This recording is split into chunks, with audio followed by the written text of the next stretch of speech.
بسم اللہ الرحمن الرحیم۔ آج الحمدللہ ہماری تلاوت کا آغاز 7ویں پارے کے دوسرے پاؤں سے ہوا ہے۔ وَإِذْ قَالَ اللَّهُ يَا عِيسَى ابْنَ مَرْيَمَ أَنْتَ قُلْتَ لِلنَّاسِ اتَّخِذُونِي۔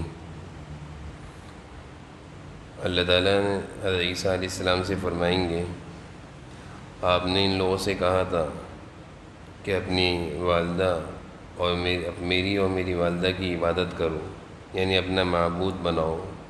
حضرت عیسیٰ علیہ السلام اللہ تعالیٰ کے دربار میں عرض کریں گے، قال سبحانک ما یکون لی ان اقول،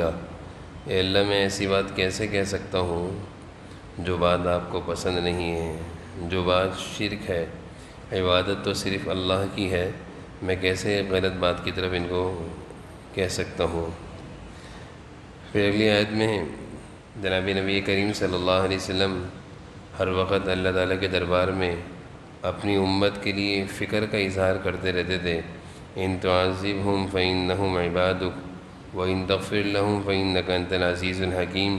ایک موقع پر آپ صلی اللہ علیہ وسلم مسلسل یہ آیت پڑھ رہے تھے کہ اللہ، یہ میری امت کے لوگ آپ کے بندے ہیں، آپ ان کو عذاب دیں گے تب بھی آپ کے بندے ہی ہیں، اور اگر آپ ان کو معاف کر دیں گے تو آپ زبردست حکمت والے ہیں، رحیم ہیں، کریم ہیں، آپ کی مہربانی ہوگی میری امت پر۔ آپ صلی اللہ علیہ وسلم کے برابر اس آیت کو پڑھنے پر اللہ تعالیٰ نے حضرت جبرائیل علیہ السلام کو بھیجا اور وجہ پوچھی اور فرمایا کہ کیوں یہ میرے نبی یعنی حضور صلی اللہ علیہ وسلم پریشان ہوتے ہیں۔ آپ صلی اللہ علیہ وسلم نے اپنی امت کی پریشانی کا اظہار فرمایا کہ میں اپنی امت کے لیے پریشان ہوں کہ میری امت کے لوگ کل قیامت کے دن جہنم میں نہ جائیں، عذاب الہی سے بچ جائیں۔ اللہ تعالیٰ نے حضرت جبرائیل علیہ السلام کے ذریعے سے پیغام بھیجا کہ ہم آپ کی امت کی طرف سے آپ کو خوش کر دیں گے، یعنی آپ کی امت میں سے وہ لوگ جو ایمان اور اعمال صالحہ کی زندگی گزاریں گے ان کو ہم ضرور جنت میں داخل کر کر آپ کو خوش کر دیں گے۔ اگلی صورت سورہ انعام ہے۔ اس صورت میں حضور صلی اللہ علیہ وسلم کو تسلی دی جا رہی ہے، جب آپ صلی اللہ علیہ وسلم دین اسلام کی دعوت دیتے تو یہ مشرکین اور یہ یہود و نصارہ آپ کی تکذیب کرتے تھے، آپ صلی اللہ علیہ وسلم پریشان ہو جایا کرتے تھے، یہ لوگ آپ کی باتوں کا مذاق بھی اڑایا کرتے تھے، آوازیں بھی کسا کرتے تھے، جھٹلایا بھی کرتے تھے۔ اللہ تعالیٰ حضور صلی اللہ علیہ وسلم کو تسلی دے رہے ہیں کہ جس طرح آپ کے ساتھ یہ لوگ یہ سلوک کر رہے ہیں، آپ کی تکذیب، آپ کو جھٹلا رہے ہیں، آپ کی باتوں کا مذاق اڑا رہے ہیں، آوازیں کس رہے ہیں، اس طرح گزشتہ انبیاء علیہ السلام کے ساتھ بھی ہوا ہے۔ جو آپ سے پہلے نبی آئے ہیں ان کی بھی تکذیب کی گئی ہے،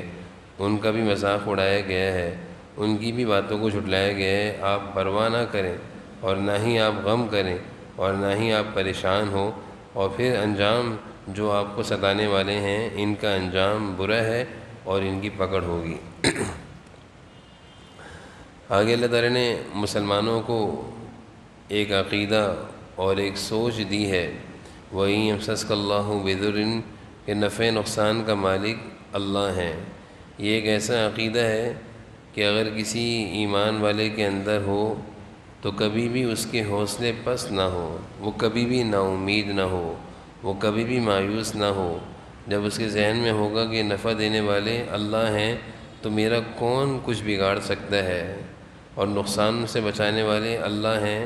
خیر دینے والے اللہ ہیں، مجھے کوئی نقصان نہیں پہنچا سکتا، مجھ سے کوئی خیر نہیں چھین سکتا۔ یہ اللہ تعالیٰ نے اہل ایمان کو ایک عقیدہ دیا ہے۔ اس عقیدے کی کمزوری کی وجہ سے آج کا مسلمان ہر ایک سے ڈرتا ہے کہ اس نے مجھے یہ کر دیا، اس نے میرے ساتھ ایسا کر دیا، اس نے مجھ پر جادو کر دیا۔ جب اللہ کی ذات پر بھروسہ اور اعتماد اور یقین کم ہوا تو انسان ہر ایک سے ڈر رہا ہے، معمولی چیزوں سے بھی خوف کھا رہا ہے۔ اور جب ایمان والے کا اللہ کی ذات پر بھروسہ، اعتماد، یقین مضبوط تھا تو وہ بڑی سے بڑی چیزوں سے بھی نہیں ڈرا کرتا تھا، پہاڑ جیسی آفتیں بھی اس کو نہیں گھبرایا کرتی تھیں، نہیں ڈرایا کر سکتی تھیں۔ آگے اللہ تعالیٰ فرما رہے ہیں کہ مشرکین میں سے کچھ لوگ ایسے ہیں کہ جب قرآن کریم کی تلاوت کی جا رہی ہوتی تو وہ قرآن کی آواز کے آگے اپنی آوازوں کو بلند کرتے ہیں، یعنی وہ چاہتے یہ ہیں کہ قرآن کی تلاوت نہ ہو، قرآن کی تعلیم اور تبلیغ نہ ہو، اور قرآن کریم کی آواز کے آگے مذاق بھی اڑاتے ہیں۔ اللہ تعالیٰ ایسے لوگوں کے بارے میں فرما دیں کہ یہ مجرم ہیں اور ان کی اس حرکت کی وجہ سے یہ لوگ محروم بھی رہ جائیں گے۔ قرآن کریم کا نہ ماننا، نہ پڑھنا یہ ایک جرم ہے، لیکن پڑھنے والوں کو ستانا یا خدمت کرنے والوں کے راہوں میں رکاوٹیں ڈالنا یہ محرومی کا سبب ہے۔ ایسا شخص قرآن کریم کے فیوز سے، برکات سے، تلاوت سے محروم رہتا ہے۔ اگلی آیت میں اللہ تعالیٰ فرما رہے ہیں کہ کبھی کبھی انسان کی زندگی میں پریشانیاں بھی آتی ہیں، مصیبتیں بھی آتی ہیں، تکلیف بھی آتی ہے۔ اللہ تعالیٰ فرما رہے ہیں فَأَخَذْنَاهُمْ بِالْبَأْسَاءِ وَالضَّرَّاءِ لَعَلَّهُمْ يَتَضَرَّعُونَ۔ یہ جو تکلیفیں اور پریشانیاں آتی ہیں، مقصد ہمارا یہ ہوتا ہے کہ تاکہ تم لوگ اللہ کے سامنے آہ و زاری کرو،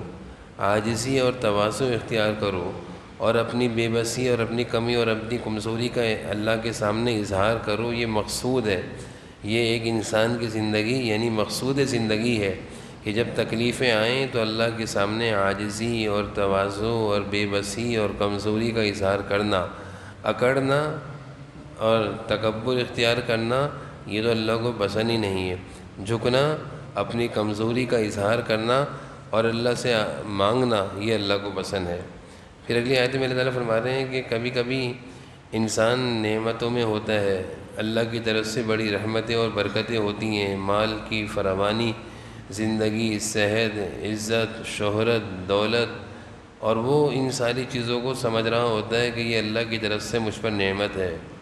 اور وہ ان نعمتوں میں رہتے ہوئے اللہ کی نافرمانی کر رہا ہوتا ہے۔ آپ صلی اللہ علیہ وسلم نے فرمایا اس آیت کے ضمن میں یہ اللہ کی نعمت نہیں ہے بلکہ اس پر استدراج ہے۔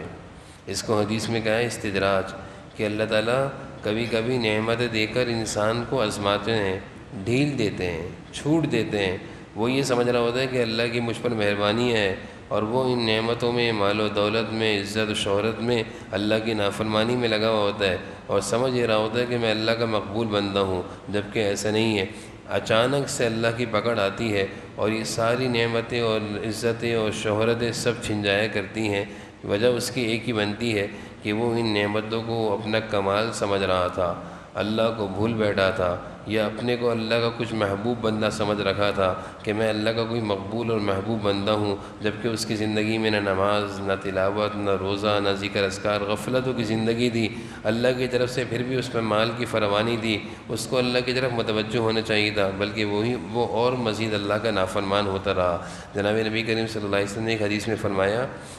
جب اللہ تعالیٰ کسی قوم کو یا کسی کو ہلاک کرنا چاہتے ہیں،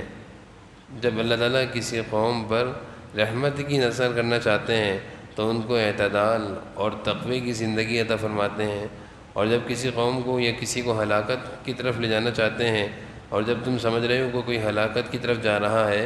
تو اس کی زندگی میں خیانت اور بدعمالیاں اور برائیاں بڑھ جاتی ہیں۔ تو یہ علامت ہے کہ کسی کی زندگی میں غفلت ہو،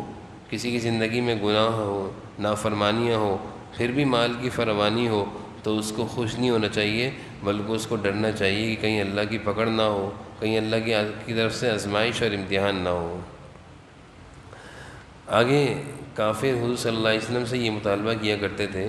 کہ ہم آپ کی مجلس میں اس وقت آ کر بیٹھیں گے جب آپ اپنی مجلس سے ان غربا، فقراء صحابہ کو دور کر دیں گے۔ کمزور صحابہ جو مال و دولت کے لحاظ سے کمزور تھے، ان کے پاس اتنا اچھا کھانا اوڑھنا پہننا نہیں تھا، لیکن ایمان کے بڑے مضبوط تھے، حضور صلی اللہ علیہ وسلم پر جان دینے والے تھے، تو حضور صلی اللہ علیہ وسلم کی خدمت میں صحابہ بیٹھے ہوا کرتے تھے۔ یہ کافر کہتے تھے پہلے ان کو ہٹائیں پھر ہم بیٹھیں گے، یعنی وہ اپنا معیار زندگی اور اپنی عزت اور اپنی شان کے خلاف سمجھتے تھے کہ کسی غریب کے ساتھ بیٹھنا، کسی غریب کے ساتھ بیٹھنا۔ حضور صلی اللہ علیہ وسلم سے جیسے ہی انہوں نے یہ مطالبہ کیا، اللہ تعالیٰ کی طرف سے فوراً آیتیں اتر گئیں اور فرمایا کہ ہرگز ان بے وقوفوں کی وجہ سے اور ان کفار اور مالداروں کی وجہ سے کمزور لوگوں کو اپنے سے دور نہیں کریے گا۔ کیوں؟ اللہ کے ہاں، اللہ کے نزدیک عزت کا معیار وہ ایمان ہے، اللہ کے نزدیک عزت کا معیار وہ ایمان ہے، مال و دولت اللہ کے ہاں عزت کا معیار نہیں ہے۔ یہ ایک صحابہ جو ہیں ان کے پاس مال و دولت کی کمی ہے، لیکن ایمان ان میں کمال درجے کا ہے، اس لیے انہیں کو اپنے سے قریب رکھیں۔ اور یہ جو مشرکین آپ کے پاس آنا چاہتے ہیں وہ ایمان سے محروم ہیں۔ حضور صلی اللہ علیہ وسلم کے ایک صحابی ہیں حضرت زید بن حرام، آپ صلی اللہ علیہ وسلم کے دیہاتی صحابی تھے، دیہات کے رہنے والے تھے، دیہاتی تھے، رنگ کے کالے تھے، دیہات سے آتے تھے، آپ صلی اللہ علیہ وسلم کے لیے سبزیاں لے کر آتے تھے۔ آپ صلی اللہ علیہ وسلم فرماتے تھے کہ اے زائر، تم ہمارے دیہاتی ہو، ہم تمہارے شہری ہیں۔ تو ایک موقع پر یہ دیہات سے آئے تھے، سبزیاں لے کر مدینہ کے بازار میں بیچ رہے تھے۔ آپ صلی اللہ علیہ وسلم ان کے پاس گئے اور پیچھے سے ان کی آنکھوں پر ہاتھ رکھ لیا بطور محبت کے، اور آپ نے فرمایا کہ بتاؤ بھائی اس غلام کو مجھ سے کون خریدے گا؟ وہ حضرت زاہد بن حرام سمجھ گئے کہ اللہ کے محبوب ہیں، مجھے پیچھے سے پکڑ لیا ہے، اپنے سینے کو آپ صلی اللہ علیہ وسلم کے سینے، اپنی کمر کو آپ صلی اللہ علیہ وسلم کے سینے سے چپکانے لگے برکت حاصل کرنے کے لیے۔ آپ صلی اللہ علیہ وسلم نے اعلان کیا ایسے بازار میں بطور مذاق کہ ہاں بھائی اس غلام کو ہم سے کون خریدے گا؟ حضرت زاہد بن حرام کہنے لگے اللہ کے رسول، میں رنگ کا کالا ہوں، دیہاتی ہوں، آپ مجھے بہت کم قیمت پائیں گے، یعنی میری کوئی قیمت نہیں لگے گی اس بازار میں، کیونکہ میں رنگ کا کالا ہوں، دیہاتی ہوں، غریب ہوں، فقیر ہوں۔ اللہ حضور صلی اللہ علیہ وسلم نے فرمایا کہ اے ظاہر، تم رنگ کے کالے ہو، دیہاتی ہو، لیکن اس بازار میں تمہاری قیمت نہیں ہے، اللہ کے ہاں تم بہت قیمتی ہو، اللہ کے ہاں تمہاری بہت قیمت ہے، کیونکہ تمہارے دل میں اللہ اور اس کے رسول کی محبت ہے۔ تو اللہ تعالیٰ نے اس آیت کے ضمن میں مسلمانوں کو، حضور صلی اللہ علیہ وسلم کو اس بات کی وضاحت کی کہ اللہ کے ہاں عزت کے معیار وہ ایمان ہے۔ پھر انسان کی زندگی میں کبھی اللہ کی طرف سے عذاب آیا کرتے ہیں۔ اللہ تعالیٰ فرما رہے ہیں هو القادر علی ان یبعث عذاب، ہم عذاب جو زندگی میں بھیجا کرتے ہیں کبھی اوپر سے آتے ہیں، کبھی نیچے سے آتے ہیں، یعنی کبھی آسمانوں سے عذاب اترا کرتے ہیں کہ بارشیں، کبھی نیچے سے یعنی زمینیں ہل جایا کرتی ہیں، حرکت میں آ جاتی ہیں، زلزلے آ جاتے ہیں، اور کبھی عذاب کی ایک شکل یہ بھی اللہ نے بیان فرمائی کہ آپس میں جھگڑے، لڑائیاں شروع ہو جاتی ہیں۔ یعنی جس گھر میں اللہ کی نافرمانیاں ہو، گناہ ہو، چاہے دولت مال عزت بہت ہو، خوب کھانا پینا اچھا ہو، لیکن اللہ کی نافرمانیوں کی وجہ سے کبھی کبھی ایسا ہوتا ہے اس گھر کے افراد یعنی آپس میں بھائی ایک دوسرے سے دست و گریبان ہوتے ہیں، آپس میں سگے بھائی ایک دوسرے سے دست و گریبان ہیں، ایک دوسرے سے لڑ رہے ہیں۔ اللہ تعالیٰ فرما رہے ہیں ہماری طرف سے یہ بھی عذاب ہے۔ تم یہ مت سمجھو کہ دولت اور عزت سے تمہاری زندگیوں میں سکون آئے گا نیکی اور تقوی سے۔ تم چاہے سارے خاندان کو جمع کر کے ایک ساتھ رہو، اگر نیکی نہیں ہوگی تو آپس میں لڑو گے۔ یہ لڑنا، آپس کی لڑائی اور آپس کی ناچاقی اور اختلافات، یہ بھی اللہ کی طرف سے عذاب کی ایک شکل ہے۔ انسان کو اللہ کی طرف متوجہ ہو جانا چاہیے۔ اگلی آیت میں اللہ فرما رہے ہیں کہ اہل باطل کی مجلس میں مت جایا کرو، ان لوگوں کی مجلسوں میں، ان لوگوں کی تقریبوں میں، دعوتوں میں مت جایا کرو جو لوگ گنہگاروں، جن کی مجلسوں میں گناہوں کی باتیں ہوتی ہیں، جن کی مجلسیں گناہوں سے بری ہوتی ہیں، اللہ کی نافرمانی ہوتی ہے، اور اللہ کے نافرمانوں والے لوگ اس مجلس میں آتے ہیں، یعنی گناہوں کی مجلس، گانا، یہ مختلف قسم کی آج کل کی تقاریب، اس طرح کی محافل میں جانے سے اللہ تعالیٰ روک رہے ہیں۔ آگے حضرت ابراہیم علیہ السلام کا تذکرہ ہے۔ اللہ تعالیٰ فرما رہے ہیں کہ دیکھو ابراہیم کیسا ہمارا محبوب ہے اور کیسا ہم سے محبت کرنے والا ہے، کہ حضرت ابراہیم علیہ السلام نے جب اپنے والد کو دیکھا کہ وہ اللہ کے ساتھ شرک کرتے ہیں تو اپنے والد سے برات کا اظہار کر دیا اور کہا کہ اے ابا، میرا تمہارا کوئی تعلق نہیں ہے، تم جب اللہ کے نہیں تو تم میرے بھی نہیں ہو۔ پھر حضرت ابراہیم علیہ السلام نے اپنی قوم کو بڑی حکمت سے سمجھانا چاہا۔ ان کی ساری قوم ایک جگہ جمع تھی۔ حضرت ابراہیم علیہ السلام نے سورج کی طرف دیکھا، چاند کی طرف دیکھا، ستاروں کی طرف دیکھا، سب کی طرف دیکھ کر یہ فرمایا کہ یہ میرا خدا ہے۔ جب سورج غروب ہو گیا، چاند غروب ہو گیا، ستارے چلے گئے، تو فرمایا کہ یہ کیسے خدا ہو سکتے ہیں؟ خدا تو وہ ہے جو ہمیشہ رہے، ہمیشہ سے رہے، ہمیشہ سے ہو، یہ کیسے خدا ہیں؟ یعنی اپنی قوم کو سمجھا رہے تھے، کیونکہ ان کی قوم سورج کو بھی پوجتی تھی، ستاروں کو بھی پوجتی تھی، چاند کو بھی پوجتی تھی، بتوں کی بھی عبادت کرتی تھی۔ حضرت ابراہیم علیہ السلام اپنی قوم کو سمجھا رہے ہیں تم جن چیزوں کی عبادت کرتے ہو وہ کیسے معبود ہیں کہ ایک دم سے غائب ہو جاتے ہیں؟ معبود تو وہ ہوتا ہے جو ہمیشہ سے ہے، ہمیشہ رہے گا۔ اور بھی فرمایا کہ انی وجہت وجہی للذی فطر السماوات والارض حنیفا، میں تو اس اللہ کی عبادت کرتا ہوں جس نے آسمان و زمین اور ساری مخلوق کو پیدا کیا ہے۔ تو حضرت ابراہیم علیہ السلام نے اپنی قوم کو سمجھایا ایک اچھے انداز میں۔ آگے اللہ تعالیٰ قرآن کی حقانیت کو بیان فرما رہے ہیں۔ قرآن کا تذکرہ ہے ھذا کتاب انزلناہ مبارک، یہ جو قرآن کریم ہے یہ کتاب بڑی برکتوں والی کتاب ہے، اور یہ برکت والی کتاب ایسی ہے کہ جو اس کتاب سے جڑ جائے گا، جو اس قرآن کریم کو اپنے سے جوڑ لے گا، جو اس کی تلاوت کو دن رات کا شیوا بنائے گا، جو اس کی تلاوت کر کر کے اپنی لذتوں اور اپنے دل کو ٹھنڈا کرے گا، اپنے سینے کو نور سے بھرے گا، اللہ تعالیٰ اس کو بھی برکت والا بنا دیں گے۔ جس گھر میں قرآن کی تلاوت ہو، جن لوگوں کی زندگی میں قرآن ہو، ان کی زندگیوں میں، ان کے کام کاروبار میں، گھر بار میں خوب برکتیں ہوتی ہیں۔ آج افسوس ہے کہ ہم نے دوسری چیزوں کو اپنے گھر کی زینت سمجھ لیا ہے، جبکہ مسلمان کے گھر کی زینت قرآن کریم ہوا کرتے تھے۔ آگے اللہ تعالیٰ نے اپنی توحید کو بیان فرمایا ہے کہ کس طرح اللہ تعالیٰ زمین سے ایک چھوٹا سا پودا اگتا ہے، پھر وہ پودا درخت بنتا ہے، پھر اس درخت سے پھل نکلتے ہیں، مختلف قسم کے پھل، مختلف قسم کے رنگوں کے پھل، مختلف قسم کے ذائقوں والے پھل۔ اللہ تعالیٰ ہی ان میں ذائقہ ڈالتے ہیں، اللہ تعالیٰ ہی ان میں لذت ڈالتے ہیں۔ اللہ تعالیٰ یہ ساری قدرت کی چیزیں گنوا کر اپنے بندے کو اپنی طرف متوجہ کر رہے ہیں کہ دیکھو یہ ساری تمہاری چیزیں جو ہیں یہ ہم نے پیدا کی ہیں تمہارے لیے، اور تمہیں پیدا کیے ہیں ہم نے اپنی عبادت کے لیے، اپنے اللہ کو پہچانو۔ آگے اللہ تعالیٰ مسلمانوں کو یہ ہدایت دے رہے ہیں کہ کسی کافر کے معبود کو گالی مت دیا کرو، ان کے خداؤں کو برا مت کہا کرو، کیونکہ جب تم ان کے معبودوں کو گالیاں بکو گے کہ تمہارے بت ایسے ویسے، تو وہ یقیناً جواب میں تمہارے اللہ کی شان میں گستاخی کریں گے۔ اللہ تعالیٰ نے زندگی گزارنے کا ایک سلیقہ سکھایا کہ کسی دوسرے کے باپ کو برا کہو گے تو یقیناً وہ تمہارے باپ کو بھی پلٹ کر گالی بکے گا، تو نہ ہی تم اس کے باپ کو برا کہو کہ نوبت یہاں تک آئے کہ وہ تمہارے باپ کے بارے میں کچھ کہے۔ آگے مشرکین کا حضور صلی اللہ علیہ وسلم سے مطالبہ تھا کہ ہم آپ کی بات اس وقت مانیں گے جب فرشتے آسمان سے اتریں گے، ہم سے باتیں کریں گے، تب ہم آپ سے باتیں کریں گے، تب آپ کو ہم نبی تسلیم کریں گے۔ اللہ تعالیٰ فرما رہے ہیں اس طرح کے مطالبات پہلے بھی کیا کرتے تھے، یہ کبھی ایمان نہیں لائیں گے، ضد اور عناد کی وجہ سے، تکبر اور کبر کی وجہ سے یہ ہمیشہ محروم رہیں گے۔ ضد اور عناد اور تکبر یہ ایسی بری عادت اور بری بلا ہے کہ اس کی وجہ سے انسان بہت ساری خیروں سے محروم ہو جاتا ہے۔ ایک آدمی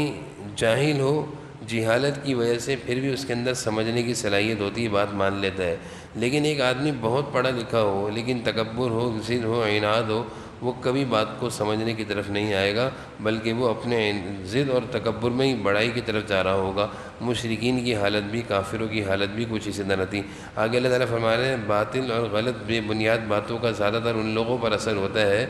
جن کے دل ایمان سے خالی ہوتے ہیں۔ کمزور باتیں، بے بنیاد باتیں، ٹی وی چینل پر کسی کی کوئی بات سن لی، اس بات پر یقین کر لیا ایک دم سے، یہ وہی لوگ ہیں اور وہی لوگ جلدی یقین کرتے ہیں جن کے دلوں میں ایمان کمزور ہوتا ہے۔ آگے اللہ تعالیٰ فرما رہے ہیں کہ اللہ اعلم حیث یجعل رسالتہ، نبوت اور رسالت یہ ایک ایسی ذمہ داری ہے اور یہ ایک ایسا منصب ہے جو اللہ تعالیٰ اپنے بندوں میں سے جس کو چاہتے ہیں خود دیتے ہیں، کسی کے اختیار میں نہیں کہ چند لوگ مل کر، چند خاندان اور قبیلے کے لوگ مل کر آپس میں اپنا کسی کو نبی بنا لیں اور کہیں یہ اللہ کا نبی ہے، ایسا نہیں ہو سکتا۔ جیسے کہ ہمارے ملک میں کچھ سال و قبل غلام احمد قادیانی ملعون کو کچھ لوگوں نے مل کر اللہ کا نبی تسلیم کرنا چاہا، اللہ کا نبی تسلیم کرنا چاہا۔ ساری قوم جن کے پاس ایمان تھا انہوں نے اس پر لعنت کی کہ اللہ کا نبی ہو نہیں سکتا۔ حضور صلی اللہ علیہ وسلم کے بعد نبوت کا دروازہ بند ہو چکا ہے۔ آگے اللہ تعالیٰ فرما رہے ہیں کہ اللہ تعالیٰ جس کے ساتھ خیر کا ارادہ فرماتے ہیں، اللہ تعالیٰ اپنے بندوں میں سے جس کے ساتھ خیر کا ارادہ فرماتے ہیں، یشرح صدرہ للاسلام، اس کا سینہ اسلام کے لیے کھل جاتا ہے۔ کیا مطلب کہ جب سینہ اسلام کے لیے کھل گیا تو اب اسلام کے احکام پر چلنا سمجھنا اس کے لیے آسان ہو جاتا ہے، دین کی باتیں وہ آرام سے مان لیتا ہے۔ اور جس کا سینہ اللہ تعالیٰ اسلام، جس کے ساتھ بھلائی کا ارادہ نہ ہو اور جس کا سینہ تنگ ہو اسلام سے، اس کو اسلام کے احکامات سمجھنے میں بہت دشواری ہوتی ہے۔ وہ ہر اسلام کے حکم کے بارے میں کیا بولتا ہے کہ لاجک بتاؤ، حکمت بتاؤ، اس کو سمجھ نہیں آتا۔ اور جس کے دل میں ایمان ہو اور جس کا سینہ ایمان کے لیے کھلا ہوا ہو، وہ کہتا ہے اللہ کا حکم ہے، دل و جان سے تسلیم ہے۔ پھر آگے اللہ تعالیٰ مشرکین کی عجیب حالت بیان فرما رہے ہیں کہ جب ان کے باغات میں سے فصل کٹتی ہے اور بکتی ہے اور وہ اپنی آمدنی کو تقسیم کرتے ہیں تو اپنی آمدنی میں سے وہ کچھ حصہ اللہ کے لیے بھی الگ کرتے ہیں اور کچھ اپنے بتوں کے لیے بھی الگ کرتے ہیں، یعنی کہتے ہیں کہ یہ حصہ اللہ کے لیے اور یہ حصہ اپنے بتوں کے لیے، اپنے معبودوں کے لیے۔ اور ان کا حال یہ ہے کہ اگر اللہ کا حصہ اللہ کا حصہ ان کے مال میں مل جائے تو ان کو کوئی پرواہ نہیں ہوتی، کوئی بات نہیں، اور اگر بت کا حصہ ان کی مال میں مل جائے تو کہتے ہیں تباہی آ جائے گی، تباہی آ جائے گی۔ یعنی اللہ کے حصے کے ضائع ہونے پر ان کو کوئی افسوس نہیں ہوتا، اور غیر اللہ یعنی بتوں کا حصہ اگر ضائع ہو جائے تو وہ پریشان ہوتے ہیں۔ آج کے مسلمان بھی کچھ اسی طرح کا ہے، نماز کے ٹائم پر مسجد کے آگے سے گانے بجاتا ہوا گزرے گا، اس کو کوئی فکر نہیں ہوگی کہ اللہ کے دربار میں، اللہ کے گھر کے سامنے سے گزر رہا ہوں، گانے چلاتے ہوئے مجھ میں کوئی مصیبت نہ آ جائے۔ اور یہی مسلمان کسی مزار کے سامنے سے گزرے گا تو آواز گانے کی بند کر دے گا کہ بابا ناراض نہ ہو جائیں اور کوئی مصیبت نہ آ جائے، یہ ایمان کی کمزوری ہے۔ اور پھر اگر سمجھایا جائے تو کہتے ہیں بھائی اللہ تو بہت معاف کرنے والے ہیں، بے شک اللہ بہت معاف کرنے والے ہیں، لیکن قرآن میں یہ آیت بھی ہے کہ ان نبت شربک لشدید، اللہ کی پکڑ بھی بڑی سخت ہے۔ تو جہاں ہم دوسروں سے ڈرتے ہیں اس سے کئی گنا زیادہ ہمیں اپنے اللہ سے ڈرنا چاہیے، اللہ کا ڈر اور اللہ کا خوف اپنے دل میں بٹھانا چاہیے۔ آگے اللہ تعالیٰ فرما رہے ہیں کہ جو لوگ دین میں مختلف قسم کی بدعات کو رواج دیتے ہیں اور دین میں تفرقہ لے کر آتے ہیں، نئی نئی چیزیں دین میں ایجاد کرتے ہیں، اللہ تعالیٰ فرما رہے ہیں یہ ان کا دین سے کوئی تعلق نہیں۔ ایک طبقہ تو وہ ہوتا ہے جس کو ہم کہتے ہیں فرقہ پرست طبقہ، جو دین کی شکل بدلنے کی کوشش کرتا ہے، اور کچھ لوگ وہ ہوتے ہیں جو دین کا تحفظ چاہتے ہیں، وہ لوگ فرقہ پرست نہیں ہوتے۔ آج تو یہ ہے آج کے دور میں کہ کوئی آدمی دین کے بارے میں کوئی بات کرے تو اس کو کہتے ہیں یہ فرقہ پرست ہے، فرقہ پرستی چاہ رہا ہے یہ ایسا نہیں ہے۔ پھر جیسے عدالت میں کوئی آدمی حاضر پیش ہو جج کے سامنے اور وہ کسی کے بارے میں یہ کہے کہ اس نے میرے والد کو گالی دی ہے، اور دوسرا مجرم بن کر حاضر ہو کہ جس نے اس کے والد کو گالی دی ہے، اور جج دونوں کے بارے میں یہ کہہ دے کہ دونوں غلطی پر ہو، دونوں نکل جاؤ، تو جج کے اس فیصلے کو کوئی صحیح نہیں کہے گا۔ تو کچھ ایک طبقہ دنیا میں وہ ہے جو دین کو بدلتا ہے، دین میں تفریق پیدا کرتا ہے، دین کی شکل بدلتا ہے، احکام اسلام کو بدلتا ہے، اس کو کہا جائے گا یہ فرقہ پرست ہے، دین میں ایک نئی شکل لا رہا ہے۔ اور ایک طبقہ وہ ہے جو صحیح دیندار علماء کا ہے، جو دین کو نئی نئی باتوں سے بچاتا ہے، ایسے لوگوں کو فرقہ پرست نہیں کہا جائے گا۔ پھر آگے اللہ تعالیٰ فرما رہے ہیں قل ان صلاتی، آپ کہیں کہ میری نماز، میری عبادت، میری قربانی سب اللہ کے لیے، بلکہ یہ کہیں کہ میرا جینا مرنا، میری زندگی کا ہر عمل، میری صبح شام، میرا ہر کام اللہ کے لیے ہے۔ اللہ تعالیٰ ہم سب کو